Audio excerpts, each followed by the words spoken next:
আসসালামু আলাইকুম রহমতুল্লাহ। কি অবস্থা সবার, কেমন আছেন সবাই? তো আমাদের এগ্রি গুচ্ছের দ্বিতীয় ক্লাসে আপনাদেরকে স্বাগত। আজকের ক্লাসটা হচ্ছে গিয়ে আমাদের দুইটা চ্যাপ্টার আমরা কভার করার চেষ্টা করব।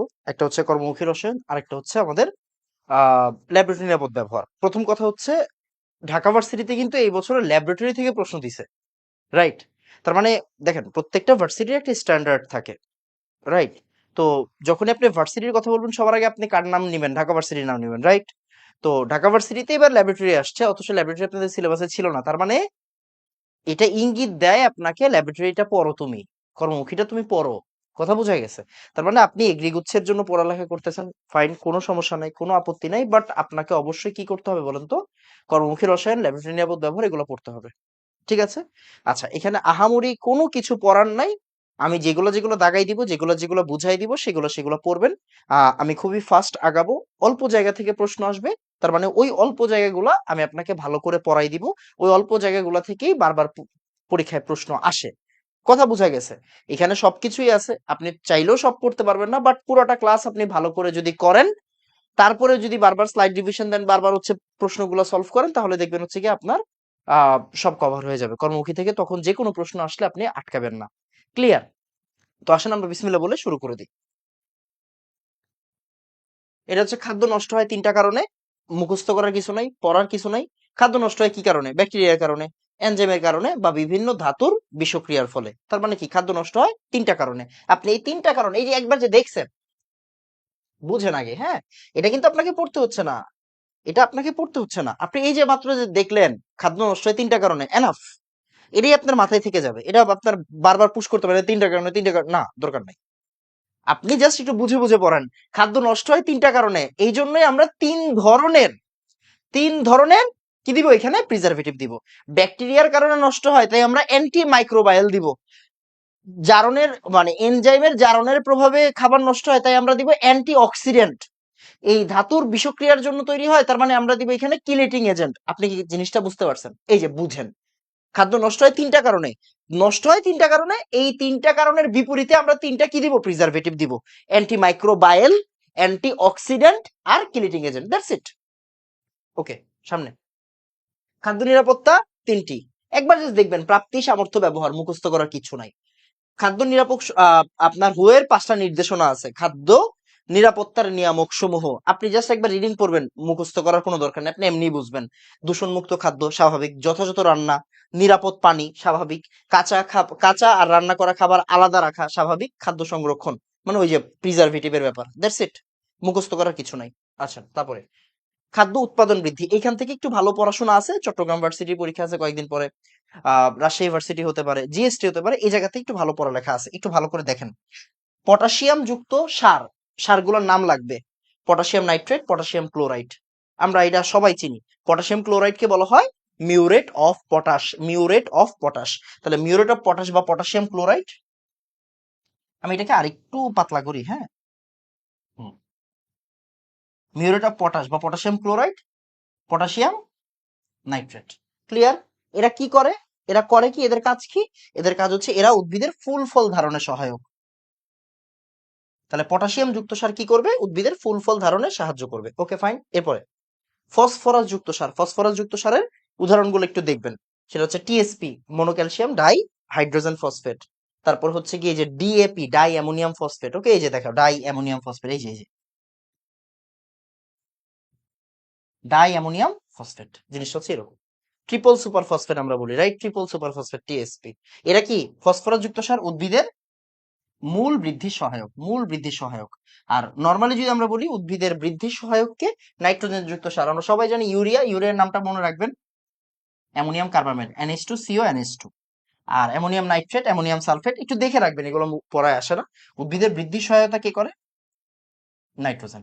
তাহলে নরমালি এরকম প্রশ্ন আসে, উদ্ভিদের মূল বৃদ্ধি সহায়তা কে করে? ফসফরাস। উদ্ভিদের মূল বৃদ্ধি সহায়তা কে করে? ফসফরাস। উদ্ভিদের মূল বৃদ্ধি সহায়তা কে করে? ফসফরাস। আর কোনো কিছু করার দরকার নেই। ওকে, তারপরে প্রিজারভেটিভ আমরা সবাই জানি প্রাকৃতিক। প্রাকৃতিক কারা কারা? লবণ, সরিষার তেল, ভিনেগার, আর অ্যালকোহল। তারপরে কৃত্রিম কারা কারা? এই যে anti microbial, anti oxidant, chelating agent. এখানে এন্টি কথাটা হবে, হ্যাঁ, এখানে এন্টি কথাটা হবে।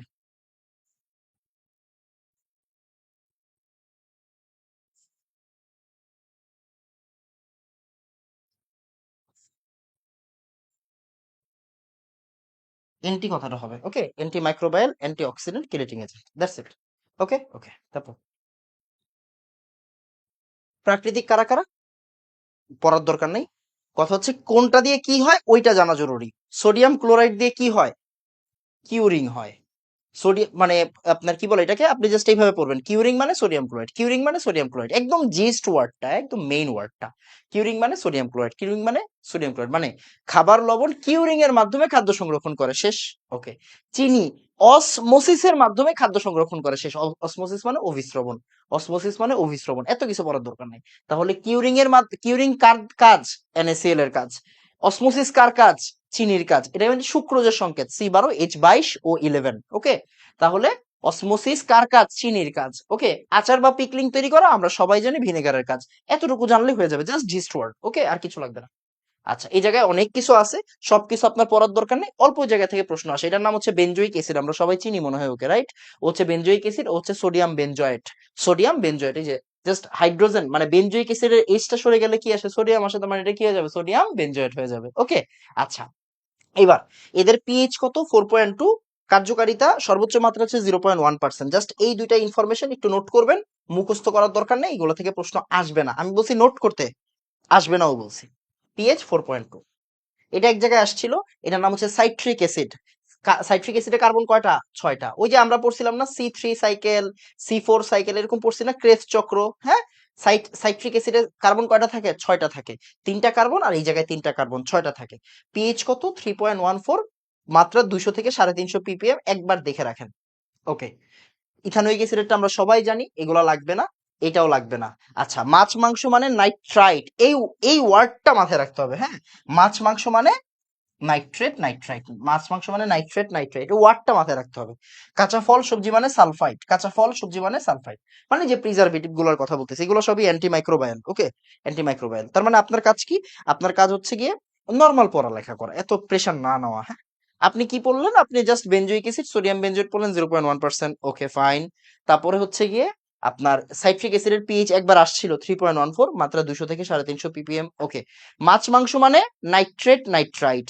কাঁচা ফল সবজি মানে কি, সালফাইট। জাস্ট এতটুকু আইডিয়া থাকতে হবে, এতটুকু আইডিয়া রাখলে এনাফ, ওকে। আসেন, এই যে জায়গায় অনেক কিছু লেখা আছে, কিচ্ছু পড়ার দরকার নেই, বাদ দিয়ে দেন।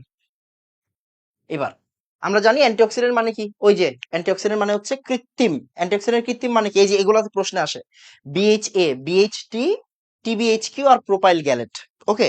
আচ্ছা, এবার দেখেন কৃত্রিম, কৃত্রিম, কৃত্রিম মানে butylated hydroxy anisole, butylated hydroxy toluene, tertiary butyl hydroquinone, okay, propyl gallate.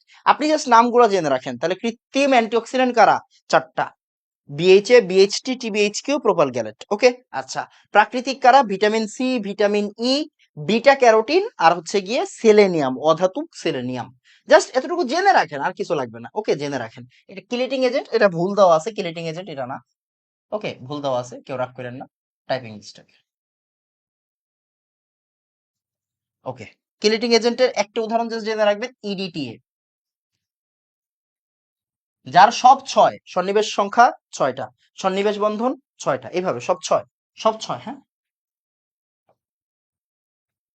EDTA, ethylene diamine tetraacetate, just idea, just idea, তাহলে আপনি একটা আইডিয়া পেয়ে গেছেন অলরেডি। দেখেন অ্যান্টি মাইক্রোবায়াল কারা বা অ্যান্টিব্যাকটেরিয়া অনেকগুলা, বেনজোইক অ্যাসিড, দেখেন বারবার জাস্ট ক্লাসটা বারবার করেন, তাহলে দেখবেন কি আমি বারবার একই পড়া পড়াচ্ছি, আপনার রিভিশন হয়ে যাবে। বেনজোইক অ্যাসিড, সোডিয়াম বেনজোয়েট, ওকে ভাই, সরবেট, সরবেট পড়াইতে না, পড়তে না করছেন। তারপরে হচ্ছে অ্যাসিটিক অ্যাসিড, এটা আমরা সামনে পড়বো, ভিনেগার নিয়ে অনেক পড়ালেখা আছে সামনে, তো আমরা এগুলো পড়বো। তারপরে ভাইয়া সাইট্রিক অ্যাসিড 3.14, আর হচ্ছে কত, 200 থেকে 350 ppm। কাঁচা ফল সবজি মানে হচ্ছে সালফাইট, মাংস মানে নাইট্রেট, নাইট্রেট, এর ভেরি গুড, হয়ে গেছে তো, পারছি না, পারছি। অ্যান্টিঅক্সিডেন্ট কারা ভাই, অ্যান্টিঅক্সিডেন্ট হচ্ছে গিয়ে দুই টাইপের আছে, প্রাকৃতিক আছে, কৃত্রিম আছে। কৃত্রিম গুলো থেকে বেশি প্রশ্ন আসে, BHA, BHT, TBHQ, propyl gallate. প্রাকৃতিক কারা কারা বলেন তো, বিটা, বিটা ক্যারোটিন, অধাতব selenium, right, vitamin E, vitamin C, এগুলা। আর কিলিটিং এজেন্ট কে, কিলিটিং এজেন্ট হচ্ছে কি আমাদের একদম মেইন কথা কে বলতো, EDTA, যার সব 6, সন্নিবেশ সংখ্যা, সন্নিবেশ বন্ধন সব 6, ওকে। এই জায়গা থেকে কার ফলে কি রোগ হয় এই ধরনের প্রশ্ন নর্মালি দেয় না, এখন আর দিবে না, টেনশন নাই, তাও জাস্ট একবার দেখে রাখতে পারেন যে ভিটামিন এর অভাবে কি হয়, রাতকানা রোগ হয় আমরা জানি। ভিটামিন ডি এর অভাবে কি হয়, রিকেটস রোগ হয়। ভিটামিন এ এর একটা নাম কিন্তু রেটিনল। ওকে, যেমন এই যে আপনার ভিটামিন বি 12 এর নাম হচ্ছে ফোলিক অ্যাসিড, আমরা এটা সবাই জানি, আমরা বোটানিতে পড়ছি খুব সম্ভবত। ভিটামিন বি 2 এর নাম হচ্ছে গিয়ে রিবোফ্লোভিন। ভিটামিন সি এর নাম হচ্ছে অ্যাসকর্বিক অ্যাসিড। এগুলো কিন্তু জানা উচিত সবার। ভিটামিন সি এর প্রভাবে কি হয়, স্কারভি হয়, আমরা ছোটবেলায় পড়তাম। ভিটামিন বি 1 এর থায়ামিন, থায়ামিনের পরিবর্তে প্রভাবে কি কি হয়, বেরি রোগ হয়, রাইট। তারপরে রিকেটস পড়ছি আমরা, ডি এর প্রভাবে রিকেটস হয়, রাইট। এগুলো 9-10 এর পড়া, মানে 9-10 না, আরো ছোট কালের পড়া। ওকে, তো এগুলো আমরা ছোটখাটো ভাবে সবাই জানি, জাস্ট একবার চোখ বুলাবেন, আসবে না পরীক্ষায়। ওকে ফাইন, এই জায়গা থেকে পরীক্ষায় আসবে না, টেনশনের কোনো কারণ নাই। আচ্ছা, এবার একটু ভালো করে তাকান, ওয়ার্ড গুলো একটু খুব ভালো করে দেখেন। ব্যাকটেরিয়া, ব্যাকটেরিয়া মাধ্যমে, কোন ব্যাকটেরিয়া, ক্লস্ট্রিডিয়াম বোটুলিনাম একটা ব্যাকটেরিয়া আছে, আর উচ্চারণটা আপনারা আরো ভালো বলতে পারবেন। এইটার প্রভাবে এই যে খাবারটা যে নষ্ট হয়, এটাকে আমরা কি বলি, বোটুলিজম বলি, মানে খাবার নষ্ট হয়ে যাচ্ছে। জিস্ট ওয়ার্ড গুলা জানতে হবে, এই চ্যাপ্টারে বেশি পড়া নাই, অল্প পড়া, বাট যা পড়বেন একদম অ্যাকুরেট হইতে হবে। পড়ালেখাটা হচ্ছে এই জায়গায়, কাহিনী কি ধরতে পারছেন, যা পড়বেন অ্যাকুরেট হইতে হবে। তাহলে কি হচ্ছে, তারপরে আচ্ছা, খাবার খাবার সংরক্ষণের ক্ষেত্রে আমরা কয়েকটা ওয়ার্ড ইউজ করব সামনে, ব্লাঞ্চিং ইউজ করব, রিটোর্টিং ইউজ করব, এক্সস্টিং ইউজ করব, সব এই ধরনের ওয়ার্ড গুলা ইউজ করব। তো একটা জাস্ট মাথায় রাখবেন, খাবারটা যদি বেশি অম্লীয় হয় তাহলে টেম্পারেচার আমরা কম ইউজ করি।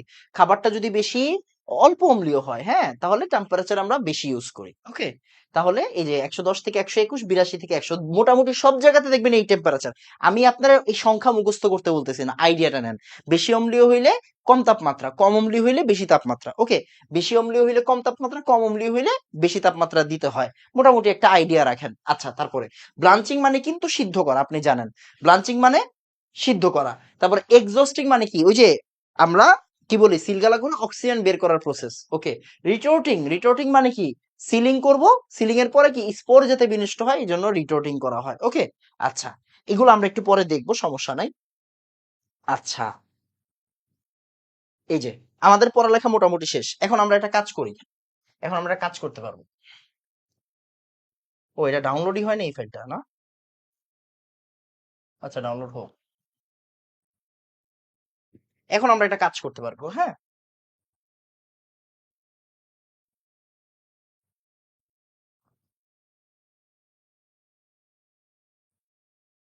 ওকে, এই দেখেন কর্মমুখী রসায়ন, হ্যাঁ।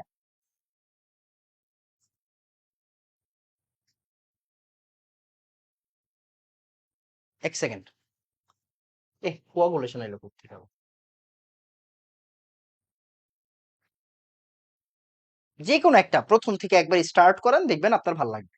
এই যে কোটাজাতকরণের প্রসেসটা, হ্যাঁ, কোটাজাতকরণের প্রসেসটা।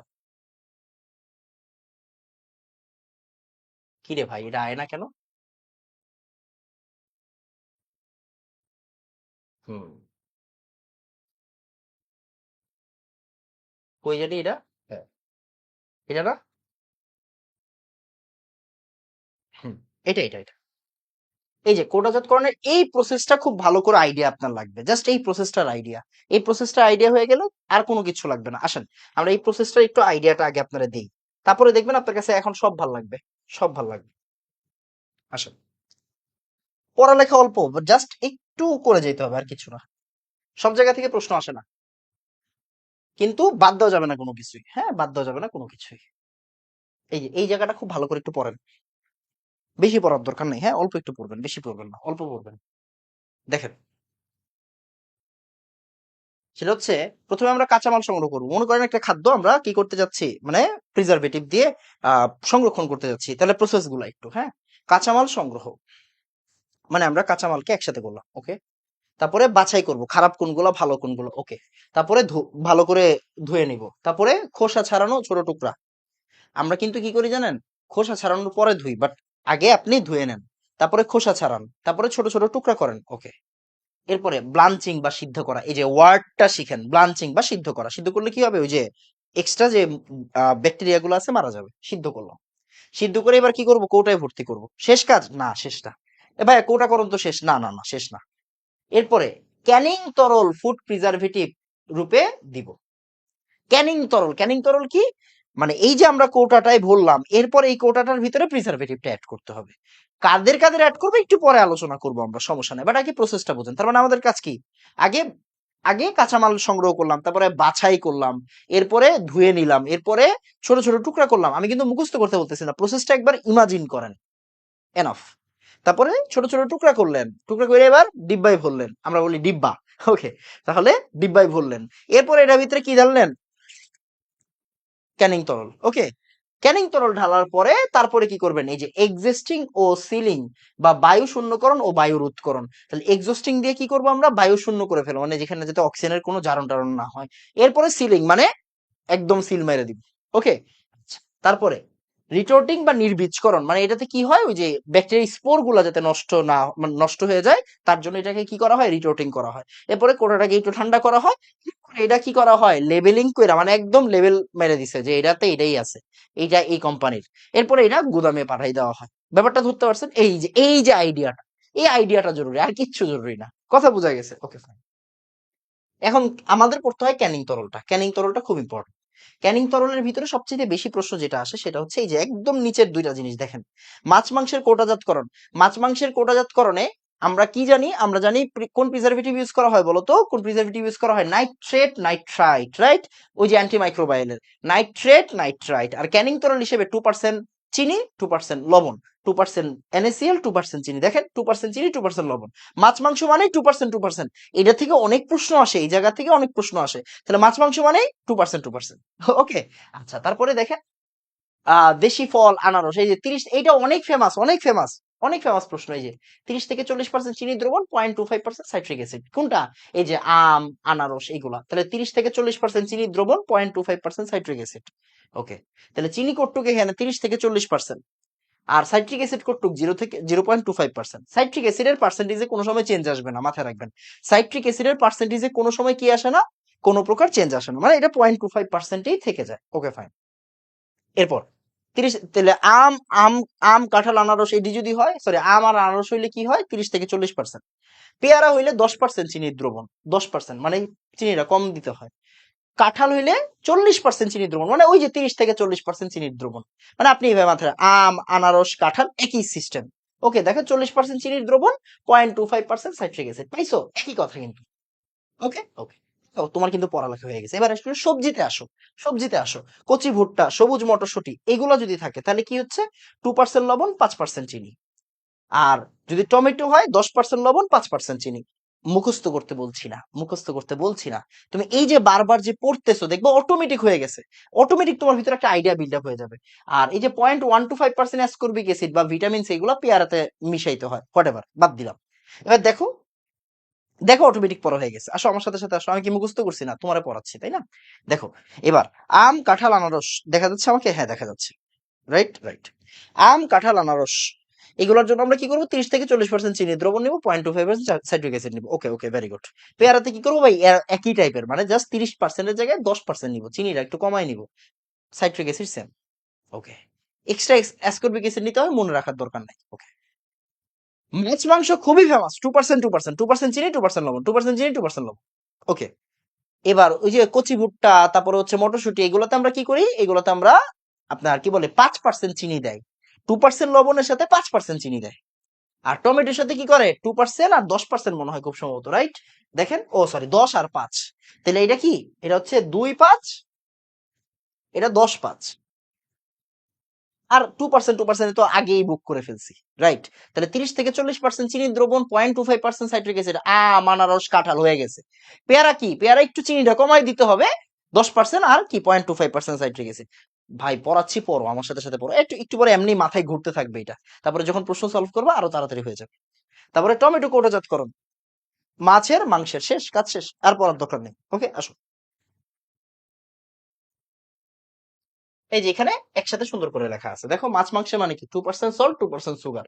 ভুট্টা, তারপরে মটরশুঁটি, এগুলো কি 2%, 5%। টমেটো মানে কি 10%, 5%। এই যে আম, আনারস 30 থেকে 40% সুগার, আর 0.25% সাইট্রিক অ্যাসিড। শেষ না? পড়া আছে কোনো? না, পড়া নাই। এরপরে আসো,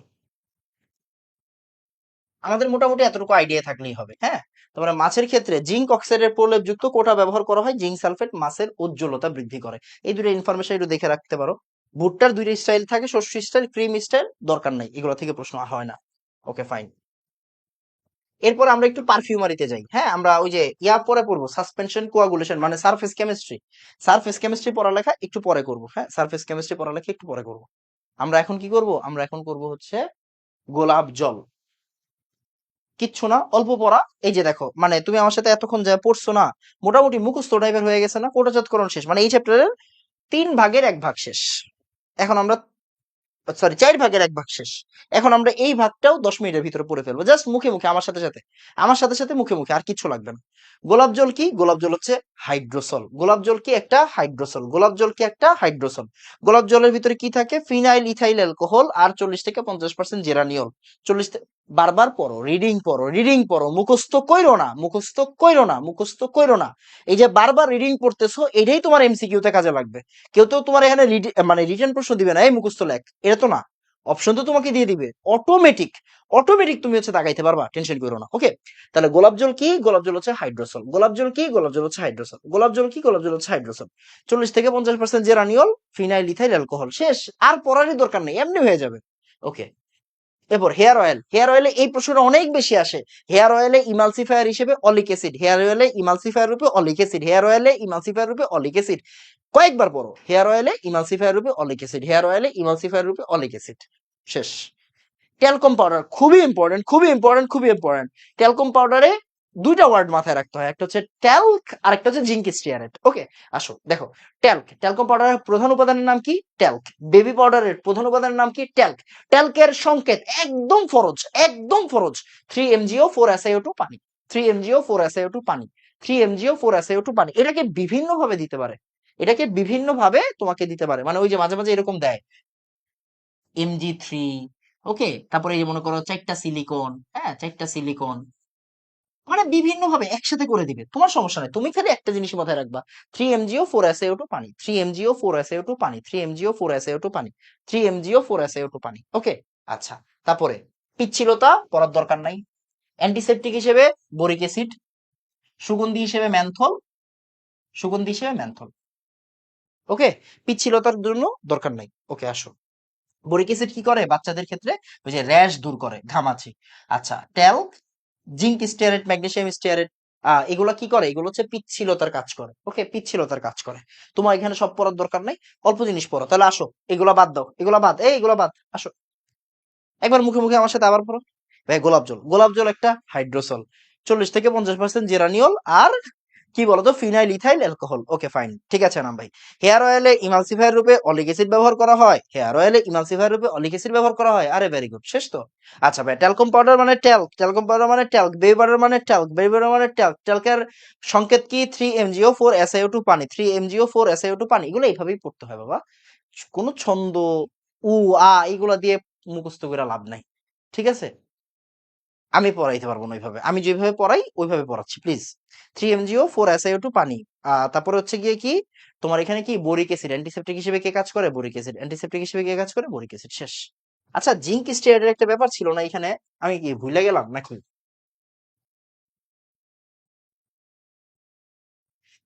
1 সেকেন্ড, হ্যাঁ আসো।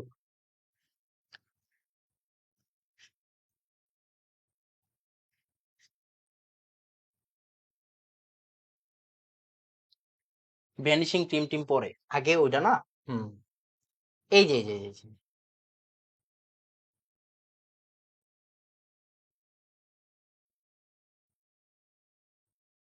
হুম, এই যে জিঙ্ক স্টিয়ারেট অ্যান্টিসেপ্টিক হিসেবে বোরিক অ্যাসিড কোনটা ভাই?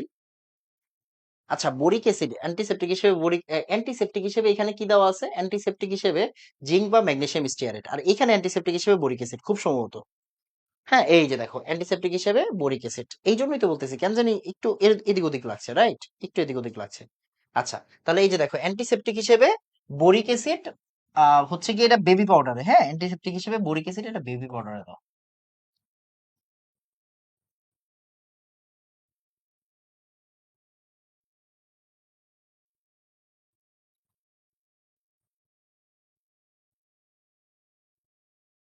Boric acid. আর এটা কি zinc stearate, magnesium stearate. Okay, মানে এখানে কি অ্যান্টিসেপ্টিক হিসেবে জিঙ্ক স্টিয়ারেট। এই C17 কিন্তু, হ্যাঁ C17।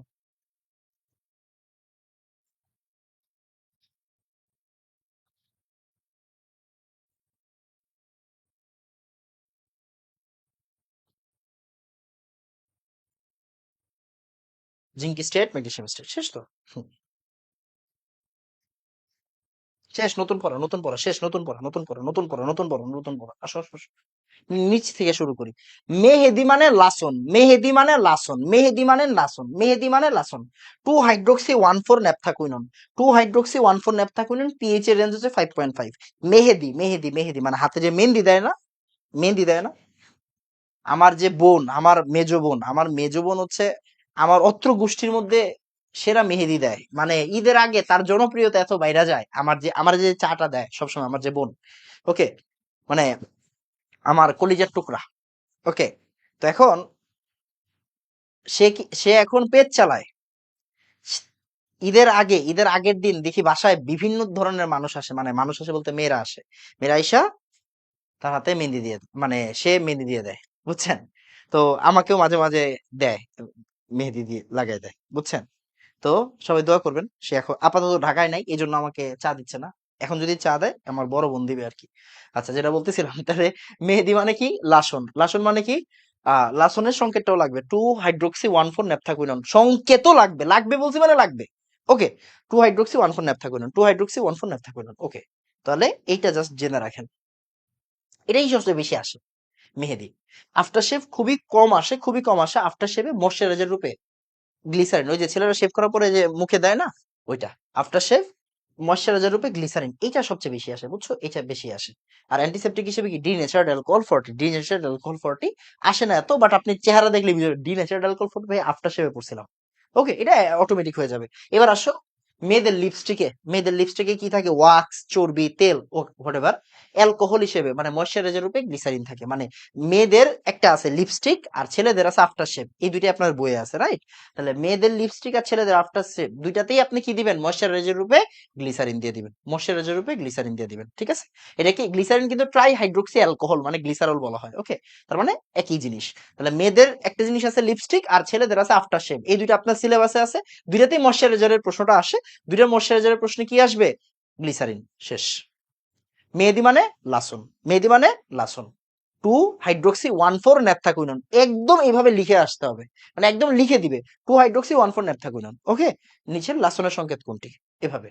বা মেহেদির প্রধান উপাদান কোনটি, মেহেদির প্রধান উপাদান কোনটি, চারটা অপশন থাকবে, অপশনের ভিতরে একটা থাকবে 2 হাইড্রোক্সি 1,4 ন্যাপথাকুইনন। ওকে, আচ্ছা, এবার ভ্যানিশিং ক্রিম, কোল্ড ক্রিম, এগুলো থেকে কখনোই প্রশ্ন আসে না, জাস্ট একটু দেখে রাখেন। Oil in water emulsion, stearic acid, glycerine, দরকার নাই, কইরেন না। লুব্রিকেটিং হিসেবে কোল্ড ক্রিমে, কোল্ড ক্রিমে বোরাক্স থাকে, বোরাক্সের সংকেতটা একটু দেখে রাখেন, বোরাক্সের সংকেতটা একটু দেখে রাখেন। মিনারেল অয়েল, লুব্রিকেটিং এজেন্ট হিসেবে তরল প্যারাফিন ব্যবহার করা হয়, লুব্রিকেটিং এজেন্ট হিসেবে তরল প্যারাফিন ব্যবহার করা হয়। ওকে, জাস্ট এতটুকু জেনে রাখেন। এগুলো আসে না, এগুলো খুবই কম আসে, এগুলো খুবই কম আসে। যা আসবে বলে দিছি, এই যে দেখেন পারফিউমারি শেষ, মানে জীবনটা কত সুন্দর আপনাদের, রাইট? জীবন আপনাদের অনেক সুন্দর, দেখেন পড়ালেখা শেষ। বলছিলাম না 10 মিনিট, 10 মিনিট লাগে না, 8 মিনিট লাগছে। আপনার বইয়ে এত গুছায় নাই, আমি যতটা গুছাই দিছি। এবার আসো একবার রিভিশন। আমার কথা হচ্ছে ভাই, অল্প পড়বেন কিন্তু ভালো করে রিভিশন দিয়ে দিয়ে পড়বেন, তাইলে কামে দিব না, এলে কামে দিব না। ঠিক আছে, আসুন। তাহলে ভাইয়া গ্লিসা, প্রথমে জানি কি ছিল? গোলাপ জল। গোলাপ জল কি একটা হাইড্রোসল, হাইড্রোসল মানে কি? ভাইয়া ফিনাইল ইথাইল অ্যালকোহল। আর কি? 40 থেকে 50% জেরানিয়ল। আরে ভেরি গুড এনাম ভাই। হেয়ার অয়েল মানে কি ভাই জানি? হেয়ার অয়েল মানে ইমালসিফায়ার রূপে অলিক অ্যাসিড ব্যবহার করা হয়, ভেরি গুড। তারপর হচ্ছে কি আপনার কি বলে এটাকে, ওটার নাম কি? Talcum powder, talcum powder, talc, talcum powder, talc, sorry, talcum powder মানে ট্যাল্ক, ট্যাল্ক মানে কি? 3 mgO 4 SiO2 পানি। ওকে, ভেরি গুড। তারপর অ্যান্টিসেপটিক হিসেবে ম্যাগনেসিয়াম স্টিয়ারেট, আর হচ্ছে গিয়ে কি তোমার জিঙ্ক স্টিয়ারেট। ওকে, আচ্ছা। তারপরে এখানে আর কি জানি ছিল? বোরিক অ্যাসিড ছিল, বেবি পাউডারে বোরিক অ্যাসিড থাকে, বেবি পাউডারে অ্যান্টিসেপটিক হিসেবে বোরিক অ্যাসিড থাকে, ত্বকের রেশ দূর করে, ঘামাচি, রেশ, এগুলো দূর করে। আর এই তো এগুলা পড়লে এনাফ, আর কিছু লাগবে না। এবার মেহেদি, মেহেদি মানে lawsone 2 hydroxy 1,4 naphthoquinone, 2 hydroxy 1,4 naphthoquinone, pH এর রেঞ্জ হচ্ছে 5.5, রাইট? ওকে। ছেলেদের আফটার শেভ আর মেয়েদের লিপস্টিক, এই দুইটাতেই কি লাগে? দুইটাতেই ময়শ্চারাইজার রূপে গ্লিসারিন দেওয়া হয়, ভেরি গুড। তারপরে oil in water emulsion, sorry cold cream, cold cream হচ্ছে ওয়াটার ইন অয়েল ইমালশন, এটা আপনি বুঝবেন না, দরকার নেই বুঝার। এটাতে বোরাক্স ইউজ করা হয়, ওকে ফাইন এনাম ভাই, বোরাক্স ঠিক আছে। আর কি? আর হচ্ছে এখানে লুব্রিকেটিং এজেন্ট হিসেবে তরল প্যারাফিন ব্যবহার করা হয়, দ্যাটস ইট, এতটুকু এনাফ, ওকে। আচ্ছা, এবার আপনাদের বইয়ে খুব সম্ভবত এটার পরে আর কি আছে দেখেন তো। এত কিছু পড়ার টাইম নেই, কথা বুঝছেন? যা পড়বেন অল্প পড়বেন, বেশি পড়ার দরকার নেই, হ্যাঁ।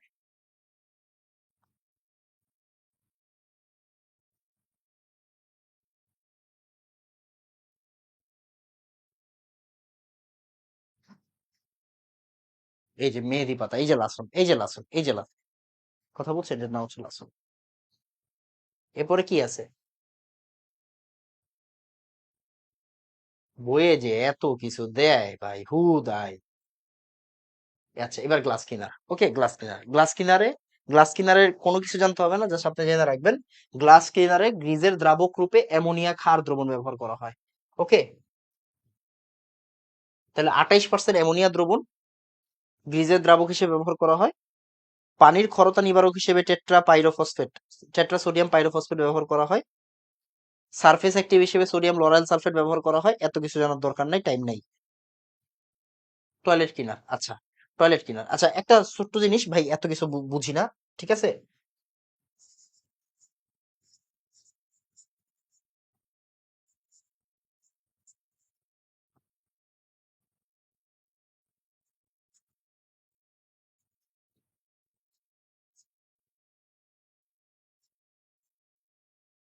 ভীষণ। গ্লাস ক্লিনার আর টয়লেট ক্লিনার, ওকে। তাহলে গ্লাস ক্লিনার হিসেবে কাকে ব্যবহার করা হয়? গ্লাস ক্লিনার হিসেবে ব্যবহার করা হয় অ্যামোনিয়ার দ্রবণ, 22%, হ্যাঁ। এটাই হচ্ছে গ্রিজের দ্রাবক, এটাই হচ্ছে গ্রিজের দ্রাবক। আর টয়লেট ক্লিনার হিসেবে কাকে ব্যবহার করা হয়? NaOH। প্রশ্ন হচ্ছে কেন ভাইয়া গ্লাস ক্লিনার হিসেবে NaOH ব্যবহার করা হয় না? কারণ গ্লাসকে ক্ষয় করে ফেলে। গ্লাস ক্ষয়কারী পদার্থের নাম হচ্ছে HF, হাইড্রোজেন ফ্লোরাইড, আমরা ল্যাবরেটরি নিরাপদ ব্যবহারে পড়বো। আর গ্লাস ক্লিনার হিসেবে NaOH ব্যবহার করা হয় না কেন? সোডিয়াম সিলিকেট, গ্লাসের ভিতরে কি থাকে? সিলিকন থাকে অনেক বেশি, রাইট? আমরা একটু পরে পড়বো, মানে পাইরেক্স গ্লাস, এই গ্লাস সেই গ্লাস, বোরা মানে তোমার কি বলে, রঙিন গ্লাস, রাইট? বিভিন্ন টাইপের গ্লাস আছে, গ্লাসের ভিতরে সিলিকন থাকে, এন্ড NaOH সিলিকনের সাথে সোডিয়াম সিলিকেট তৈরি করে, তাই কি গ্লাস ক্ষয় হয়ে যায়। গ্লাস ক্লিনারে NaOH ব্যবহার করা হয় না, টয়লেট ক্লিনারে NaOH ব্যবহার করা হয়। আর কিছু পড়ার দরকার নাই, টেনশনের কোনো কারণ নাই, ওকে। দেখি আর কিছু আছে কিনা। পরিষ্কার করার কৌশল জীবনও লাগবে না, টেনশনের কোনো কারণ নাই, ওকে। এই যে টয়লেটের দুর্গন্ধ ও দাগ দূর করতে ব্লিচিং এজেন্ট রূপে থাকে calcium hypochlorite, calcium hypochlorite CaOCl2, CaOCl2, calcium hypochlorite. জীবাণুনাশক রূপে কাজ করে ফেনল, এটি জীবাণুকে মেরে ফেলে। তাহলে টয়লেট ক্লিনারের ভিতরে জীবাণুনাশক রূপে কাজ করে ফেনল, আর ব্লিচিং এজেন্ট হিসেবে কাজ করে ক্যালসিয়াম হাইপোক্লোরাইট, ওকে। তাহলে এই দুটো জিনিস একটু নোট করে রাখো, ক্যালসিয়াম হাইপোক্লোরাইট OCl2, আর কি ফেনল, এটা কি জীবাণুনাশক। আর এটা কি বলতো?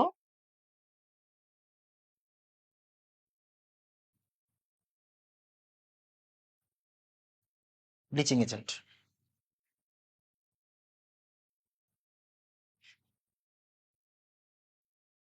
ওকে, এই যে দেখো সোডিয়াম সিলিকেট তৈরি করে, একটু আগে বলছিলাম না। আচ্ছা, পোর্সেলিন বাটি, চাইনা ক্লে, এগুলো পরে, এগুলো অন্য চ্যাপ্টারের জিনিস, এগুলো তোমার লাগবে না। এরপরে কি আছে? আচ্ছা, মল্ট ভিনেগার, আচ্ছা এগুলো পরে, এগুলো পরে। ওকে, ডান। দেখো এই চ্যাপ্টারের আমাদের অর্ধেক শেষ, এই চ্যাপ্টারে আমাদের অর্ধেক পড়ালেখা শেষ, কোনো পেরেশানি নাই, কোনো টেনশন নাই। ক্লিয়ার বাবা? ডান বাবা, বলো তো ডান? হ্যাঁ ভাই ডান। ঠিক আছে, আমার মনে হয় ডান। এখন কাজ কি? এখন আবার কি অল্প পড়া, এখন আবার কি অল্প পড়বো, আসো। শেষ, পড়ালেখা শেষ, হ্যাঁ। দেখো এই জায়গায় আমি সুন্দর করে লিখে রাখছি, একটু বুঝো। মিশ্রণ, মিশ্রণে মিশ্রণ আমাদের আহ থার্ড ইয়ারে, হ্যাঁ থার্ড ইয়ারে, আমাদের একটা চ্যাপ্টারের নাম মানে একটা বইয়ের নাম ছিল, একটা কোর্সের নাম ছিল হচ্ছে সারফেস কেমিস্ট্রি। ওকে, তো ওই সারফেস কেমিস্ট্রির ছোট্ট খাট্ট কিছু অংশ তোমাদের বইয়ে আছে, সাসপেনশন, কোয়াগুলেশন, ইমালশন, এগুলা তো অল্প অল্প পড়বা, বেশি কিছু পড়া লাগবে না। দেখো, সমসত্ব মিশ্রণ মানে কি? যেগুলো একদম গুইল্লা যায়, গুইল্লা যায় মানে কি? এখানে কণার ব্যাস কি থাকে? কণার সাইজ অনেক ছোট থাকে, 0.1 থেকে 2 ন্যানোমিটার। অদৃশ্য, এটা কিন্তু অদৃশ্য, মানে দেখাই যায় না। আচ্ছা, অসমসত্ব মিশ্রণ মানে কি? মিশবে না, বা এক জায়গায় মিশলে আরেক জায়গায় মিশবে না, এরকম টাইপের। হ্যাঁ, অসমসত্ব মিশ্রণের আন্ডারে পড়ে হচ্ছে কলয়েড আর সাসপেনশন। অসমসত্ব মিশ্রণ, এখন দেখো জিনিসটা কি? জিনিসটা হচ্ছে, মনে করো তুমি ইটের গুঁড়া, মানে ওই যে যেগুলো সুরকি বলা হয় বিল্ডিং এর কাজে, কিন্তু ইটের গুঁড়াও লাগে। তো এই যে তোমার ইটের গুঁড়া, ইটের গুঁড়াও পানিতে মিশাইতে পারো তুমি, আটাও পানিতে মিশাইতে পারো তুমি, লবণও পানিতে মিশাইতে পারো। আমি 3 ধরনের জিনিসের কথা বলছি, খেয়াল করে দেখো। কাদামাটি পানিতে মিশাও, ইট, ইটের গুঁড়া পানিতে মিশাও, আর হচ্ছে গিয়ে তুমি লবণ পানিতে মিশাও, 3 ধরনের জিনিস দেখবা। ওকে, চিনিটা তো একদম সমসত্ব হয়ে যাবে, আর অসমসত্বের আন্ডারে দুইটা পড়বে, এই দুইটার মধ্যে এই যে। ওকে, তাহলে অসমসত্তর আন্ডারে যদি কণার সাইজ 2 ন্যানোমিটার থেকে 500 ন্যানোমিটারের ভিতরে হয়, ওটাকে আমরা বলি কলয়েড। এটার আন্ডারেই কিন্তু ওই যে তোমার ইমালশন, এইটা সেইটা একটু পর আমরা দেখবো। আর অসমসত্তর আন্ডারে যদি কণার সাইজ অনেক বড় হয়ে যায়, ওটাকে আমরা বলি হচ্ছে সাসপেনশন। ওটাকে আমরা কি বলি? সাসপেনশন। এই যে বিচ্ছুরণ ঘটে, টিন্ডাল ইফেক্ট নাই, আচ্ছা এটা একটু জেনে রাখো। আচ্ছা, এগুলো থেকে প্রশ্ন আসে না, তুমি টেনশন করো না। ওকে, খালি চোখে দেখা যাবে, স্বাভাবিক। ওকে, এখানে ব্রাউনীয় গতি বিদ্যমান, এখানে টিন্ডাল ইফেক্ট আছে, এখানে ব্রাউনীয় গতি বিদ্যমান, টিন্ডাল ইফেক্ট আছে, আর এখানে ব্রাউনীয় গতি বিদ্যমান না, টিন্ডাল ইফেক্ট নাই, শেষ। এভাবে চিন্তা করবা। আচ্ছা, মুখস্থ করার দরকার নেই, এগুলো ভুলে যাও। তার মানে তুমি একটা আইডিয়া পেয়ে গেছো যে কণার আকৃতি 2 ন্যানোমিটার থেকে 500 ন্যানোমিটার একটা জিনিস, 0.1 থেকে 2 ন্যানোমিটার একটা জিনিস, আর 500 ন্যানোমিটারের বেশি হইলে একটা জিনিস। এটা তুমি অলরেডি আইডিয়া পেয়ে গেছো। আচ্ছা, ফাইন। এখন কথা হচ্ছে ভাই, উদাহরণ লাগবে। ইয়েস, সাসপেনশনের উদাহরণ কি? একদম মানে একদম ঠোঁটের গোড়ায় থাকতে হবে। রক্ত, কলেরা, ভ্যাকসিন, রক্ত, কলেরা, ভ্যাকসিন, রক্ত, কলেরা, ভ্যাকসিন। তাহলে সাসপেনশনের উদাহরণ কি? রক্ত, কলেরা, ভ্যাকসিন, রক্ত, কলেরা, ভ্যাকসিন, রক্ত, কলেরা, ভ্যাকসিন। আর কলয়েডের উদাহরণ কি? কলয়েডের উদাহরণ হচ্ছে গিয়ে জিলেটিন, গাম, দুধ, বাটার, মিল্ক অফ ম্যাগনেসিয়া। ওকে, দুধ, বাট আমরা এগুলো নিয়ে আলাদা আলাদা আলোচনা করবো একটু পরে, সমস্যা নেই, বাট জানতে হবে। ওকে, জানতে হবে। তাহলে বুঝো, জিলেটিন, গাম, দুধ, বাটার, মিল্ক অফ ম্যাগনেসিয়া, এরা সবাই কি? এরা সবাই হচ্ছে তোমার কলয়েড। ওকে, আচ্ছা, এবার একটা জিনিস বুঝো। তো এগুলো তো আর দ্রবণ হইতে পারবে না, রাইট? দ্রবণ হইতে পারবে না। তাহলে দ্রবণের ভিতরে কি থাকে? দ্রব আর দ্রাবক থাকে। একটা জিনিস আমরা গুলাই, মনে করো লবণ আমরা পানিতে দিব, তাহলে লবণটা হচ্ছে দ্রব, পানি হচ্ছে দ্রাবক। এই জায়গায়, এই জায়গায় দুইটা ওয়ার্ড শিখবা। এই জায়গায় হচ্ছে গিয়ে তুমি যাকে দিবা তাকে আমরা বলবো হচ্ছে বিস্তারিত বস্তুকণা। আর যার ভিতরে, মানে পানির ভিতরে, পানিটা দ্রাবক, দ্রাবকটা হচ্ছে বিস্তরণ মাধ্যম। মানে কোন মাধ্যমে ও ছড়াবে, কোন মাধ্যমে ছড়াবে, ওটাকে আমরা বলি বিস্তরণ মাধ্যম। আর যাকে আমরা ফেলবো তাকে আমরা বলবো হচ্ছে বিস্তারিত বস্তুকণা। ওকে, বস্তুকণা। ওকে, ফাইন। আচ্ছা, তারপর একটু একটু আইডিয়া নাও, একটু আইডিয়া নাও কিছু কিছু। এগুলো সবই কলয়েড, কলয়েডের আইডিয়া, বিভিন্ন কলয়েড, বিভিন্ন টাইপের কলয়েড থাকতে পারে। ওকে, এবার একটা জিনিস চিন্তা করে দেখো, মনোযোগ দিয়ে খেয়াল করে। এই জায়গায় বেশ কিছু পড়ালেখা আছে, বিভিন্ন ভার্সিটিতে আসে। তো অল্প অল্প জিনিস পড়াবো, জাস্ট একটু বুঝবো। আচ্ছা, এত পড়ায় লাভ নাই, বুঝছো? এত পড়ায় লাভ নাই, পরীক্ষার আগে এগুলো তোমার মনে থাকবে না। জাস্ট বেসিকটা একটু মাথায় রাখো। তরল তরল ইমালশন, দুধ হচ্ছে তরল তরল ইমালশন, তোমার সব বাদ দিয়ে দিলাম, তুমি জাস্ট একটু পড়ো।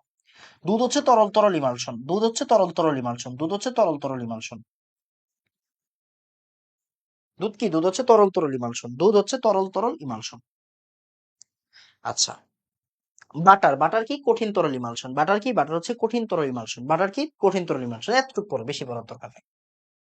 বাটার হচ্ছে কঠিন তরল ইমালশন, দুধ হচ্ছে তরল তরল ইমালশন। তার মানে ইমালশন কে? দুধ। দুধ কি? কলয়েড। কলয়েড, এগুলো কিন্তু কলয়েডের আন্ডারে, সল, জেল, ইমালশন সবই কলয়েডের আন্ডারে। ওকে, তাহলে তোমাকে মাথায় রাখতে হবে দুধ হচ্ছে তরল তরল ইমালশন, বাটার হচ্ছে কঠিন তরল ইমালশন। ওকে, ওকে। আচ্ছা, এটা একবার পরীক্ষায় আসছিল, বাটারের ভিতরে 80% চর্বি থাকে, 18% পানি থাকে।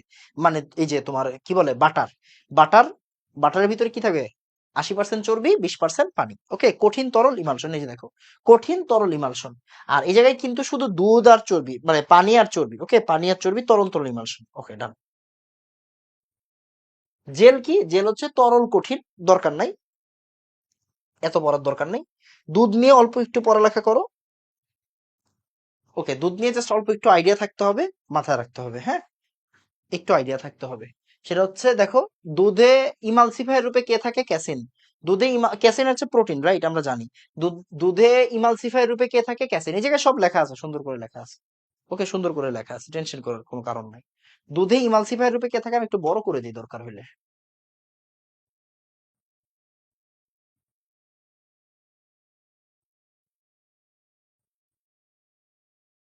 হুম।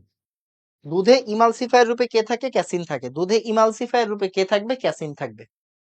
ক্যাসিন আবার 4টা প্রকার আছে, দরকার। দুধে প্রোটিন হিসেবে কে থাকে? ক্যাসিন থাকে। ল্যাক্টো অ্যালবুমিন, ল্যাক্টোগ্লোবিউলিন, এগুলো তোমরা পারো, ল্যাক্টো অ্যালবুমিন, ল্যাক্টোগ্লোবিউলিন। দুধে মিষ্টতা বৃদ্ধি কে করে? ল্যাকটোজ। দুধে মিষ্টতা বৃদ্ধি কে করে? ল্যাকটোজ। দুধে মিষ্টতা বৃদ্ধি কে করে? ল্যাকটোজ। দুধে মিষ্টতা বৃদ্ধি কে করে? ল্যাকটোজ। ওকে, তারপরে তারপরে কি? ল্যাকটোজ, এই যে দেখো ডাইস্যাকারাইড, ল্যাকটোজ হচ্ছে একটা ডাইস্যাকারাইড। এই ডাইস্যাকারাইড কি কি দিয়ে তৈরি হয় আমরা জানি, ওই যে আমরা পড়ছি না, মনোস্যাকারাইড, পলিস্যাকারাইড, ওকে, ডাইস্যাকারাইড, ট্রাইস্যাকারাইড। তো এই ল্যাকটোজ কি দিয়ে তৈরি হয়? গ্লুকোজ প্লাস গ্যালাক্টোজ দিয়ে তৈরি হয়। মায়ের দুধে ল্যাকটোজ সবচেয়ে বেশি থাকে, 7.1%। ল্যাকটোজ দুধে অসমোল হিসেবে কাজ করে। অসমোল মানে হচ্ছে অসমোসিস, মানে অভিস্রবণে হেল্প করে। তাহলে দুধে অভিস্রবণে হেল্প করে কে? অসমোসিস হেল্প করে কে? অসমোল হিসেবে কে থাকে? ল্যাকটোজ থাকে। মায়ের দুধে ল্যাকটোজ থাকে 7.1%। সব কিন্তু লেখা নেই, অল্প জিনিস লেখা আছে, যা আছে তা পড়তে হবে। মায়ের দুধে ল্যাকটোজ হিসেবে কে থাকে? 7.1% থাকে। অ্যালুমিনিয়াম 3+ এর জন্য দুধ জমাট বাঁধে। ভিটামিন এ, পটাশিয়াম প্লাস দুধের ভেতরে বেশি থাকে। দুধ থেকে কি তৈরি হয়? দই, ছানা। কেমনে তৈরি হয়? কোয়াগুলেশনের মাধ্যমে তৈরি হয়। দুধ থেকে কোয়াগুলেশনের মাধ্যমে কি তৈরি হয়? দই, ছানা, এগুলো তৈরি হয়। ওকে, ফাইন। তারপরে দুধ কি? দুধ কলয়েড। দুধ কি? দুধ হচ্ছে ইমালশন। দুধ কি? তরল তরল ইমালশন, বিভিন্ন ভাবে বলা হয়। ওকে, ফাইন। এগুলা বেশি পড়ার দরকার নাই। সবচেয়ে বেশি ক্যালোরি, চর্বি এগুলো থাকে মহিষের দুধে। সবচেয়ে বেশি প্রোটিন থাকে ভেড়ার দুধে। সবচেয়ে বেশি প্রোটিন থাকে ভেড়ার দুধে। সবচেয়ে বেশি ক্যালোরি বা চর্বি থাকে মহিষের দুধে। সবচেয়ে বেশি ক্যালোরি বা চর্বি থাকে মহিষের দুধে। সবচেয়ে বেশি প্রোটিন থাকে ভেড়ার দুধে। ওকে, আচ্ছা, পাস্তুরাইজেশন দুইটা টাইপ আছে, একটা হচ্ছে হোল্ডার, একটা হচ্ছে এসটি। জেনে রাখো একটু, আর কিছু লাগবে না, বহুত পড়াই ফেলছি। ওকে, আর কিছু দরকার নাই। তারপরে টিন্ডাল ইফেক্ট কি? এগুলো থেকে পরীক্ষায় আসবে না, টেনশনের কোনো কারণ নাই। গ্যাসের ভিতরে থাকা মানে অ্যারোসল, আচ্ছা, এগুলোও তোমার পরীক্ষায় আসে না কখনো, টেনশন নিও না। ওকে, পরীক্ষায় আসে না। হুম, দেখো, সেটা হচ্ছে হার্ডি সুলজের নিয়ম কি? অদক্ষেপ করার ক্ষমতা হচ্ছে চার্জের উপর ডিপেন্ড করবে, মানে চার্জ যত বেশি হবে সে তত বেশি অদক্ষেপ ফেলতে পারবে। আচ্ছা, কোয়াগুলেশন মানে কি? মানে জিনিসটা হচ্ছে এই যে দেখো, কলয়েড, কলয়েডের ভিতরে প্লাস মাইনাস কিছু ব্যাপার আছে, এগুলো আমরা একটু আগে স্কিপ করছি, পড়াইনি, আসে না। কলয়েডের ভিতরে প্লাস মাইনাস কিছু পার্ট আছে। আর কোয়াগুলেন্ট মানে আমরা যাকে বাইরে থেকে অ্যাড করব, কোয়াগুলেন্ট, ওটাকে আমরা বলি কোয়াগুলেন্ট, ওইটার ভিতরে প্লাস মাইনাসের কিছু ব্যাপার স্যাপার আছে। তো এরা মিলে পিপিটি ফর্ম করে, মানে অদক্ষেপ ফেলে। ওই কোয়াগুলেন্ট দিয়ে জমাট বাঁধা হয়, শেষ সোজা হিসাব। মনে করো এখানে একটা তরল আছে, বাইরে থেকে কোনো কিছু দিলে ওটা জমাট বাইধা যাবে। বাইরে থেকে যাকে দিচ্ছে একে আমরা বলি কোয়াগুলেন্ট। দ্যাটস ইট, একটু জানা তাইলেই হবে। ওকে, পজিটিভ, এই দেখো, এই যে আমরা একটু আগে বললাম না কলয়েডের ভিতরে প্লাস মাইনাসের ব্যাপার স্যাপার আছে। এই দেখো, এই যে দেখো, এরা হচ্ছে পজিটিভ কলয়েড, এরা হচ্ছে নেগেটিভ কলয়েড। যেমন রক্ত, আমরা পড়ছি না, রক্ত, কলেরা, ভ্যাকসিন, এগুলা কি? এগুলো হচ্ছে নেগেটিভ, হ্যাঁ, এগুলো হচ্ছে নেগেটিভের আন্ডারে পড়ে। স্টার্চ, গাম, জিলাটিন, এগুলো নেগেটিভের আন্ডারে পড়ে। হিমোগ্লোবিন, তারপর হচ্ছে তোমার ক্রোমিয়ামের অক্সাইড, টাইটানিয়াম অক্সাইড, এগুলো তোমার দরকার নেই, এগুলো থেকে কখনোই পরীক্ষায় আসে না, তো তুমি স্কিপ করতে পারো। এই ক্রমটা একটু ভালো করে দেখো। ফেরিক সায়ানাইড, তারপরে ডাইক্রোমেট, ওকে, তারপরে হচ্ছে গিয়ে সালফেট, তারপরে অক্সালেট, ব্রোমাইড। মানে দেখো, প্রথমে হচ্ছে 3, তারপরে 2, 2 এর আন্ডারে ও ভালো, তারপরে 2, তারপরে আবার 2, তারপরে ব্রোমাইড। মানে জাস্ট একটু দেখো, যেমন এই যে মনে করো আর্সেনিক সালফাইড, হ্যাঁ, আর্সেনিকের সালফাইড, ও একটা নেগেটিভ কলয়েড। তাহলে ওরে ভালো করে অধক্ষিপ্ত কে করতে পারবে? Positive colloid, aluminium, barium, sodium. তাহলে কে ভালো করতে পারবে? অ্যালুমিনিয়াম ভালো করতে পারবে। যেমন এখানে ফেরিক হাইড্রোক্সাইড কি একটা পজিটিভ কলয়েড। ফেরিক হাইড্রোক্সাইড কি একটা, এই দেখো এখানে আছে ফেরিক হাইড্রোক্সাইড, এটা পজিটিভ কলয়েড। ওরে কে করতে পারবে অধক্ষিপ্ত? নেগেটিভ করতে পারবে। তাহলে কোন নেগেটিভ ভালো করতে পারবে? ফেরিসায়ানাইড, এই দেখো, potassium ferricyanide, K3 efficiency 6, K3 বাদ দাও, এফিসিয়েন্সি 3 মাইনাস। তাহলে ফেরিসায়ানাইড ভালো করতে পারবে, তারপরে করতে পারবে ডাইক্রোমেট আয়ন, তারপরে সালফেট, তারপরে অক্সালেট, তারপরে হচ্ছে গিয়ে তোমার ব্রোমাইড আয়ন। মানে একটা ক্রম আর কি, জাস্ট একটু দেখে রাখো, কাজে লাগতে পারে ভবিষ্যতে। ওকে, দুধের এইগুলা সব পড়াই ফেলছি আমরা। ওকে, ওই যে ওই জায়গায় যা লেখা আছে এখানে এটা টাইপ করা আছে, বুঝছো? এটা এখানে টাইপ করা আছে কেন? কারণ অনেকে লেখা বুঝবে না এই জন্য। ওকে, এগুলা পড়ার কোনো দরকার নাই, জাস্ট একবার দেখে রাখো সল কোনটাকে বলা হয়। আচ্ছা দরকার নাই, এগুলো আসবে না, হ্যাঁ এগুলো আসবে না, টেনশন নিও না। আচ্ছা, কলোয়েড কাকে বলে, কোয়াগুলেশন কাকে বলে, একবার চোখ বুলাবা, এগুলো থেকে পরীক্ষায় আসবে না, এগুলো থেকে পরীক্ষায় আসবে না। এই যে টিন্ডাল প্রভাব জাস্ট একটু দেখানো ট্রাই করা হয়েছে, এগুলো থেকে পরীক্ষায় আসবে না প্রশ্ন। ব্রাউনীয় গতি কি, টিন্ডাল প্রভাব কি, এগুলো থেকে প্রশ্ন আসবে না। জাস্ট ওই যে আমরা যে পড়াইছিলাম না, কোনটাতে টিন্ডাল ইফেক্ট, মাঝখানেটায় টিন্ডাল ইফেক্ট আছে, ওইটাতে টিন্ডাল ইফেক্ট নাই। দুইটাতেই কিন্তু বিচ্ছুরণ হয়, দুইটাতেই বিচ্ছুরণ হয়। এটাতে টিন্ডাল ইফেক্ট আছে, ব্রাউনীয় গতি আছে, ওটাতে টিন্ডাল ইফেক্ট নাই, ব্রাউনীয় গতি নাই, জাস্ট এতটুকুই। তারপরে দুধ কোন ধরনের মিশ্রণ, দুধ একটি ইমালশন, বিস্তারিত উভয় তরল, তরল তরল ইমালশন। দেখো বিস্তারিত কণা ও বিস্তারণ মাধ্যম দুইজনই কি তরল, আমরা জানি তরল তরল ইমালশন। পাস্তুরায়ন, ওকে পাস্তুরায়নের ব্যাপারটা তুমি জানো। দুধের শতকরা সংযুক্তি সব দরকার নাই, আমরা জাস্ট যেটা যেটা পড়ছি ওইটা এটা লাগবে। দুধে আয়ন, ক্যালসিয়াম আয়ন থাকে, পটাশিয়াম আয়ন, এরা বেশি থাকে, 0.12%, 0.13%, এরাই বেশি থাকে। দেখো সবার চেয়ে কিন্তু এরা বেশি, ক্যালসিয়াম আর পটাশিয়াম আয়ন বেশি থাকে, বাকিগুলা দরকার নেই। আচ্ছা, এগুলো কোনো প্রয়োজন নেই, এগুলো আসবে না, এগুলো আসবে না, টেনশন করো না। ওকে, আচ্ছা ওই যে দেখো, ওই যে আমরা বলছি না ব্রাউনীয় গতি আছে, ব্রাউনীয় গতি আছে, এখানে টিন্ডাল ইফেক্ট আছে, এখানে টিন্ডাল ইফেক্ট নাই। ওকে, ওকে। প্রকৃত দ্রবণ কলোইডাল এর জাস্ট দেওয়া আছে, তোমার পড়তে হবে না। এই যে এবার হচ্ছে আমাদের মেইন পড়ালেখা, মানে আমাদের পড়ালেখা শেষ কিন্তু, অফিসিয়ালি আমাদের কিন্তু পড়ালেখা শেষ। ওকে, সিরিয়াসলি বলতেছি, আমাদের পড়ালেখা শেষ। এখন যা আছে তো সব তুমি পারো, এখন যা আছে সব তুমি পারো, যা আছে সব তুমি পারো। ওকে, আমার এই জায়গার টাইলস তো, আমি স্যান্ডেল পরে আছি, নাচানাচি করতে ভালো লাগে। বুঝছেন? তো দেখেন, সেটা হচ্ছে এখন আমি সব পারি, মানে এখন তোমার এগুলো সব হচ্ছে গিয়ে আমাদের এইচএসসির একাডেমিকের পড়াশোনা। সেটা হচ্ছে গিয়ে দেখো, আখের রস বা খেজুর সব জায়গা থেকে একটা করে এমসিকিউ দিলেও আমরা পারবো, সমস্যা নাই। আখ বা খেজুরের রসে 16 থেকে 20% সুক্রোজ চিনি থাকে, ওকে। তারপরে দেখো, উম মল্ট এক্সট্রাক্ট ইস্ট যোগ করা হয়, দরকার নেই, এগুলো কোনো দরকার নেই, টেনশনের কোনো কারণ নেই। তাহলে আখ বা খেজুরের রসে 16 থেকে 20% কি থাকে বলতো, সুক্রোজ চিনি থাকে। এই জায়গাটা একটু দাগ দাও। হুম। তারপরে ইথানোয়িক অ্যাসিডের 6 থেকে 10% লঘু জলীয় দ্রবণে কি, ভিনেগার। ওকে, ওকে। এবার আসো, চিনি বা সুক্রোজ, এই জায়গার সব ইম্পর্টেন্ট। ওকে, একদম। সুক্রোজ আমরা এগুলো এই বিক্রিয়া তুমি অসংখ্যবার দেখছো, অসংখ্যবার দেখছো। সুক্রোজ ভেঙে কি হয় বলতো, এই যে আমাদের কি ইনভার্ট চিনি হয়, তার মানে এনজাইমের নাম কি হবে, ইনভার্টেজ, 37 ডিগ্রি সেন্টিগ্রেড তাপমাত্রা। এরপরে আবার এই ইনভার্ট চিনি কি হয়, ইথানলে পরিণত হয়, জাইমেস, সবাই জানে 25 ডিগ্রি সেন্টিগ্রেড তাপমাত্রা, 20 থেকে 24, এই দেখো ইথানলে পরিণত হয়েছে। এবার ইথানল কি হবে, ইথানোয়িক অ্যাসিডে হবে, মাইক্রোডার্মা অ্যাসিডি বা অ্যাসিটোব্যাক্টর। ওকে, দেখো, এই এডি করতে হয়, হেই হেই, এই দেখো সবাই জানি আমরা, ইথানল, ইথানল কি মাইক্রোডার্মা অ্যাসিডি বা তোমার অ্যাসিটোব্যাক্টর কি হয়, ইথানোয়িক অ্যাসিড হয়, রাইট। আচ্ছা, এই জায়গা আমরা সবই জানি। দেখো মল্ট মিশ্রণে কি থাকে, 10% ইথানল থাকে। দেখছো সব পড়ালেখা হয়ে গেছে, এই জায়গার পড়ালেখা ডান। তারপরে আছে মল্ট মিশ্রণ থেকে ভিনেগার প্রস্তুতি, এগুলো তুমি পারো, এগুলো আর কিচ্ছু না, সব পারো তুমি।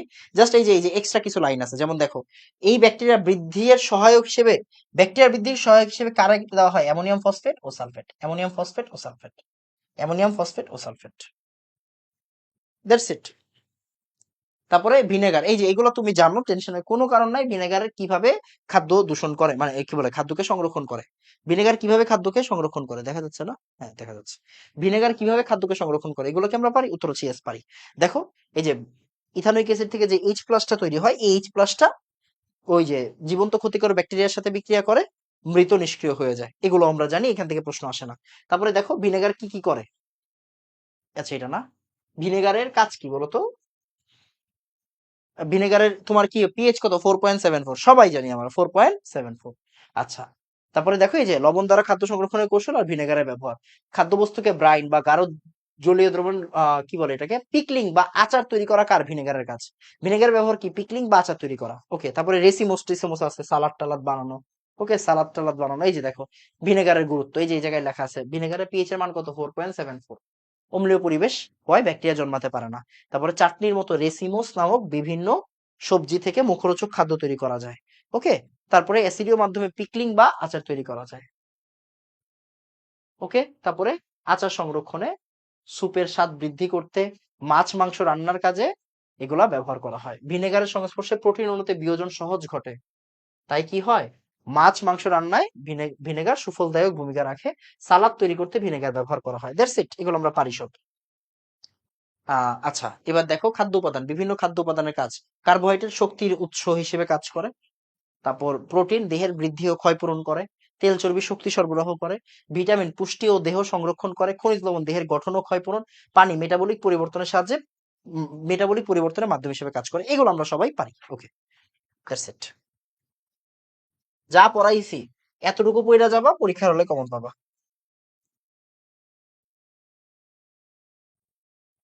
যা পড়াইছি জাস্ট এতটুকু পড়বা, বেশি পড়ার দরকার নাই, বুঝছো?